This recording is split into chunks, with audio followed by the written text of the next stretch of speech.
because it makes you feel some feelings. And on this show, that's how you know the philosophy's working.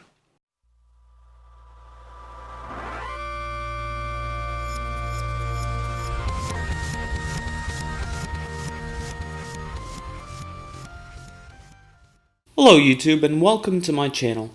It might seem unnecessary to do a response video to the same channel twice in a row. However, Olly from Philosophy Tube forced my hand when he stepped into my wheelhouse by doing a video on abortion.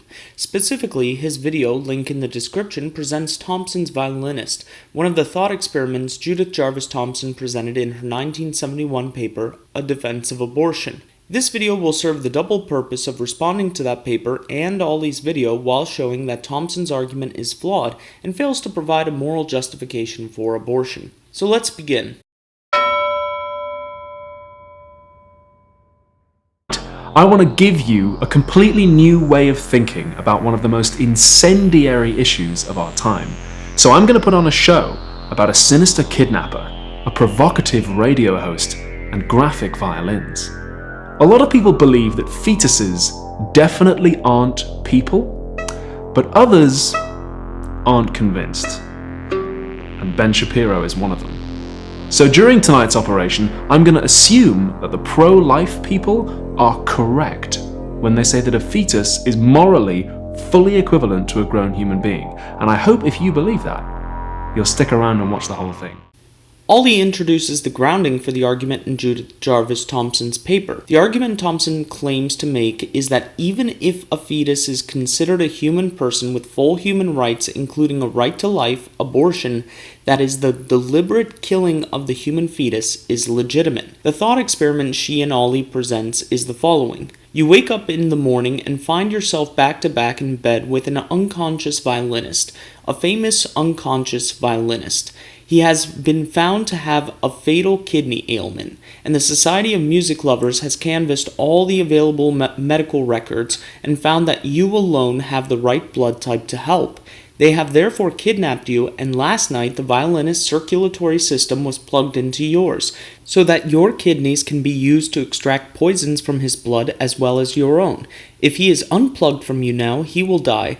But in 9 months, he will have recovered from his ailment and can safely be unplugged from you. Thomson argues that you can unplug yourself from the violinist even though this will kill him because there are limits on the right to life, which do not include the right to use another person's body. And so by unplugging the violinist, you don't violate his right to life, but merely deprive him of the use of your body, to which he has no right. Basically, the argument is that the fetus, like our violinist, definitely has a right to life, but neither the fetus nor the violinist has the right to use another person's body, whether the victim's kidneys or the woman's womb. Now, this thought experiment is clever because it doesn't ask, would it be alright to hook up someone's kidneys to someone else like this without their consent? Because the answer is clear, it's obviously not okay. The question is, once they are already hooked up, is it morally justifiable to separate them? The pro-choicer is essentially saying, if you think a person has a right to not having their kidneys hooked up to someone else without their consent,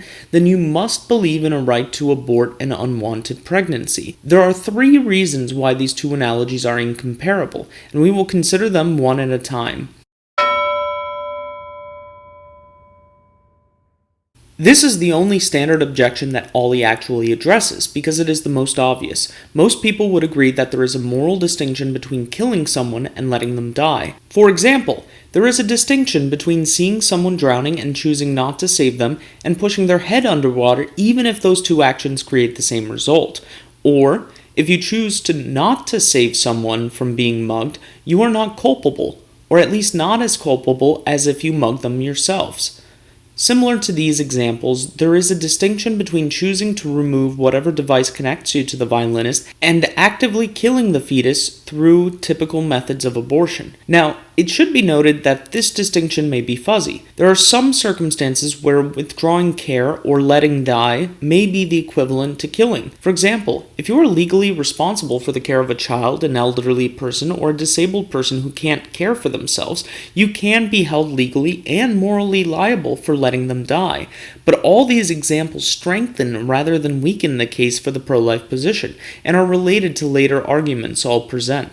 Olly argues that such a position would mean that a woman that starves herself until she has a spontaneous abortion would not be wrong because she is merely withdrawing food from the child, not killing it.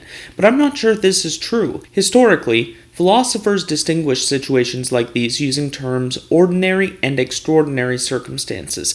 In ordinary circumstances, a duty to provide care exists, and letting someone die is morally wrong. In extraordinary circumstances, there is no such responsibility.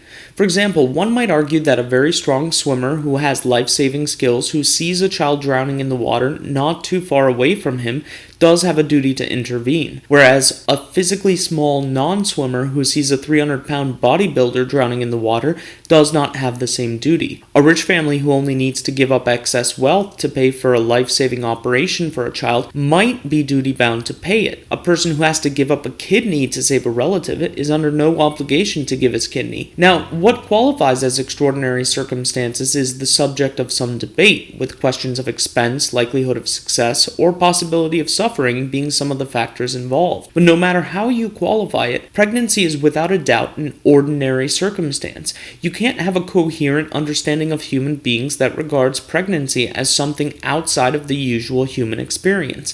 Therefore, I would argue that a pregnant woman does have a responsibility to eat in order to feed her child. There are some circumstances where Olly might be right. For example, if a woman is lactose intolerant and suffers whenever she eats dairy, and for some reason her infant requires dairy and will die if the mom does not ingest dairy, I don't think the mother is obligated to eat cheese in order to keep the baby alive. This would be an example of an extraordinary circumstance. Now, this is an important point to make because even if, like me, you believe abortion is always wrong 100% of the time, there are some circumstances where an action can be taken that actively causes the death of the fetus, and it is morally justified. For example, if a pregnant woman has to undergo chemotherapy for cancer and the chemotherapy would kill the child, the woman may undergo chemo, and even though the chemo is actively killing the child, this is not considered an abortion. The reason for this is that the goal of the chemotherapy is not to kill the child, nor is the death of the child necessary for the chemo to work. It is merely an unfortunate side effect of the treatment.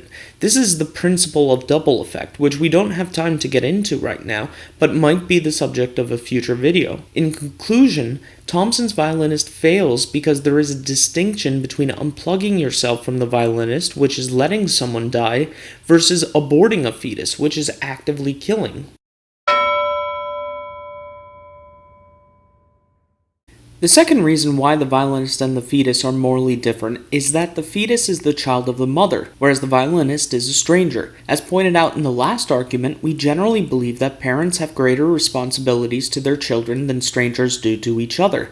Olly tries to address this by supposing that the violinist might be the brother of the man he's hooked up to, but this doesn't really address the problem. It's not just a question of being blood relatives, but specifically about the relationship between a parent and child that has traditionally been privileged. For example, in my home state, it is actually a crime for parents to fail to care for their child, even when that child is an adult. Now, Olly could fix the example to say that the violinist is actually the child of the person kidnapped and hooked up to them. But here's the thing, I might just bite the bullet at that point. Does a parent have a moral obligation to be hooked up to their child if the child suffers from a medical condition that requires it? We might go back to standards of ordinary versus extraordinary care and ask questions like how likely is the treatment to work, how long will it take, and what will be the cost to the parent.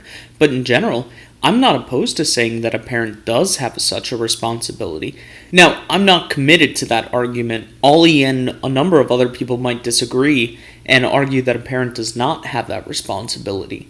Even people who argue that parents do have special responsibilities to their children might not believe they go so far. And that's fine, because this argument and the first one are, I think, dependent on a deeper metaphysical reason for why the fetus is incomparable to the violinist. This last argument is one Olly can't refute, and it might shock some people. Olly in his video argues, as a lot of pro-choice individuals do, that pro-life people don't care about fetuses. They just care about controlling what women do with their bodies. While this is obviously wrong, there is a kernel of truth here that becomes morally relevant. Pregnancy is something that happens in a woman's body. not a man's body. The reproductive systems of the two genders are different and have different complementary roles in the process of reproduction. The male and female body, particularly their reproductive organs, are structurally ordered towards each other. The female reproductive system cannot be fully explained except in reference to the male and vice versa, and neither can be explained except in reference to the child that is produced by their union. In other words, the reason the male and female reproductive system exists is primarily to create and nurture the child. This means that the child has a claim on the use of the parents' bodies in a way that a stranger does not have a claim on your kidney. So yeah, in a certain sense, there is a rejection of the concept of bodily autonomy here, because our bodies don't exist in a vacuum. Our bodies depend on each other for ontological meaning, and just as a woman has a right to her husband's body, a child has a right to its mother's body, both physically, emotionally, and spiritually. The womb biologically exists for the sake of the child, can only be used by the child, and therefore belongs to the child as much as it does to the woman. This is part of the reason why abortion is wrong. It takes away what belongs naturally to the child. Your kidney does not naturally belong to the violinist, and therefore the two situations are incomparable, and Thomson's Violinist falls apart. It goes outside the scope of our discussion to show exactly why, but as a bit of a teaser, this is also why things like divorce, adultery, contraception, spousal abandonment, masturbation, pornography, and transsexual surgeries are wrong, because we don't own ourselves, and to treat ourselves as if we do is the ultimate objectification. Thanks for watching. Let me know what you think in the comments, and if you like this video, please like and subscribe. Until next time, I'm Benedict the 17th. Go with God.